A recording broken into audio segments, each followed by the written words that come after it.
We gotta talk about powder, y'all. So the past couple videos that I've done, when I put my powder on, I'm like, dang it, like it really does make a difference. Or like, dang, it looked like I did a lot of work and I really didn't.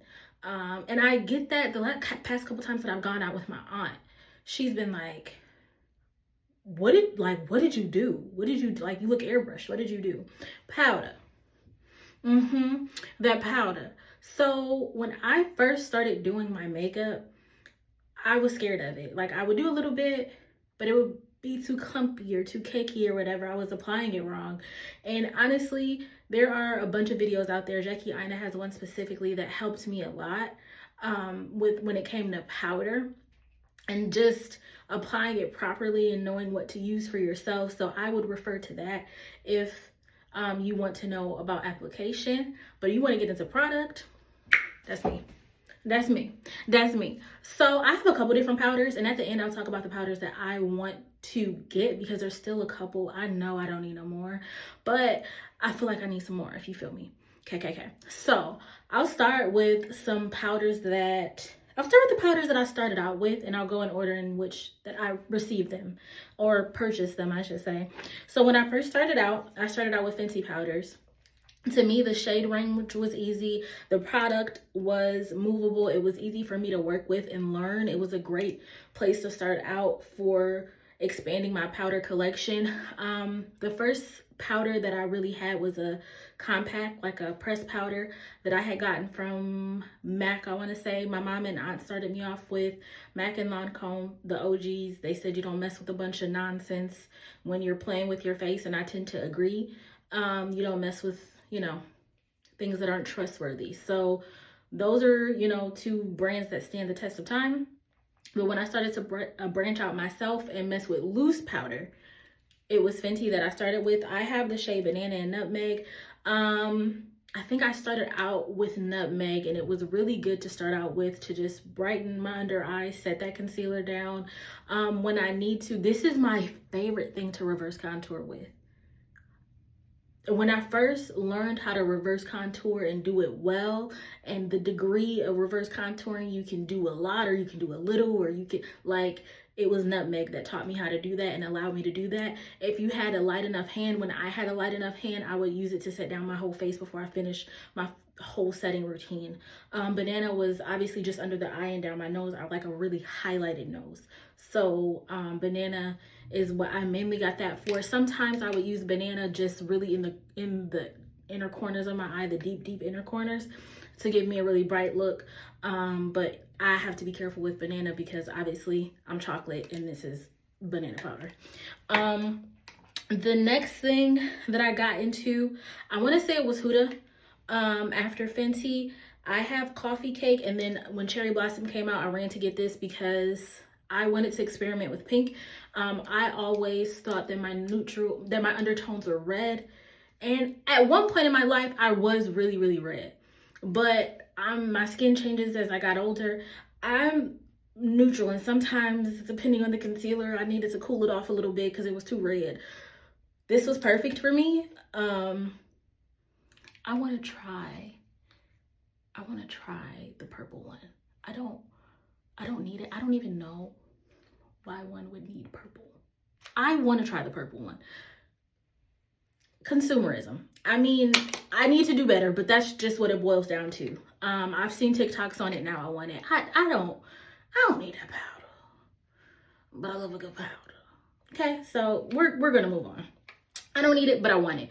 But the Coffee Cake is what I got from Huda first, and when I tell you I reverse contour with this one time, well, the first time I thought that I was going to die. It was so easy to blend. Now I don't love it for my under eye, but I use it for my under eye. I don't know if it's the color, but it's not the formula. I use it for my under eye. My favorite one for my under eye for Huda is the Cherry Blossom, but sometimes I like a brighter under eye, and because of the shade, I think that sometimes I look more subdued under the eye than I'd like to. But that could also be how much I'm using. I don't know, but it's just not my favorite to use under the eye, but I definitely a good reverse contour. A good one. A good one. So that's my second purchase. And I think shortly after that, and I could have even bought these at the same time but fell in love with them at different times, was Laura Mercier. Obviously first I got the translucent medium deep, just the regular loose setting powder, the original one, and then when the Ultra Blur came out, I didn't think I needed it, but the formula actually is, to me, has a different effect. It could be because it's extra fine and that fine meal is giving you a blurred effect, but this is what I've been using lately when I do a quick face, when I want to do a super beat down face. What you'll find with makeup is it matters how much you use. The products, a lot of times, if you know what you're doing, can be interchangeable, but how much you use is going to make a difference. And with this, I can use this on a face where I'm beating my face down, or I can use it when I just want a little dab of concealer and just to set it in place. This does both. But no matter what, it looks like I did a lot more work than I actually did when I used this. So these are powders that will forever stay with me. This will probably go in my travel bag along with the Fenty ones, because I've been leaning more towards this and what I use in my day-to-day life. These will probably go in my travel bag and I'll take it with me, gym, travel, on the go. But yeah, this is had me in a chokehold ever since. And Laura Mercier, I don't think you can go wrong with it. I probably will end up getting the full size in both of those, honestly, if we're just being honest. And then both of those shades were the medium deep. I haven't ventured out with other shades in Laura Mercier. I think I'm just scared, but yeah, there's no other reason outside. I think I'm just afraid to, and it works for me. So if it ain't broke, we ain't gonna fix it. But I was influenced and I had never tried a peach powder.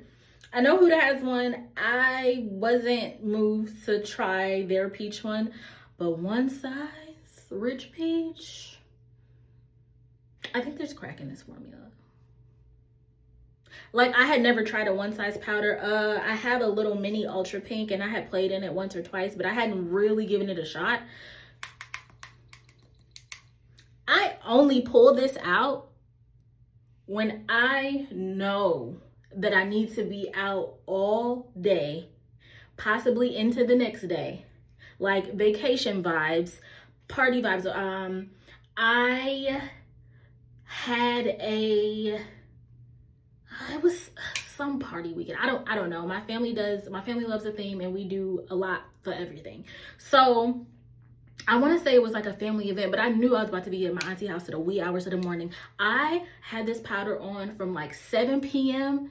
to like 2 a.m. when I got home. Fell asleep in my makeup. Trifling, I know. Sorry, I was tired. Woke up at about 6. I literally, if I was that type of girl, I could have brushed my teeth and left the house. Yeah, it looked like I had just done my makeup. Yeah, could have brushed my teeth and left the house. Yeah. Through sleep, through being up all night, dancing, playing games, eating. I fell asleep at my auntie house for 2 seconds because I'm the sleepy friend. I'm the sleepy cousin. That's just me. I like 2 rounds of sleep, 7 p.m. to 2 a.m. Then from 2 a.m. to 6 a.m.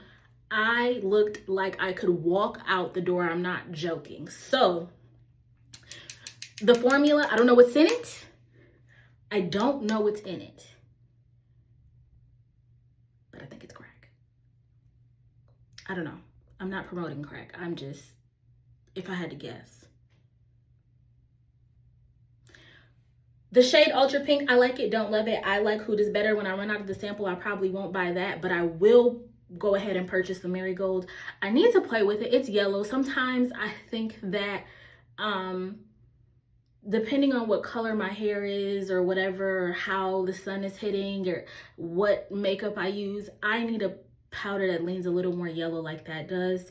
I could be wrong, but to me it's worth testing, and I will be testing it soon. So updates on how I like the Marigold powder, but I will be buying it. I'm scared of the translucent. It looks a little too ashy for how chocolate I am, but I've seen other chocolate girls use it. So I don't know, I'm on the fence about that, but I for sure will be purchasing Marigold. When it's all said and done, if I had no powders left and my house burned to the ground, I hope it doesn't, but if my house burned to the ground and I needed to start makeup from the ground up, I think I would start with One Size and Laura Mercier, and then go back and purchase Huda. So in that order is probably how I would do the powder. I'm not sure if I would repurchase Fenty outside of it being for my travel bag, but for sure I would focus on one size in Laura Mercier first to rebuild, and then Huda would bring it on home just to have a third option. I just really like that formula as well, depending on which foundation I'm using. A lot of this also, my love for these items depend on which foundation I'm using. So that powder. Now we had the conversation about that powder.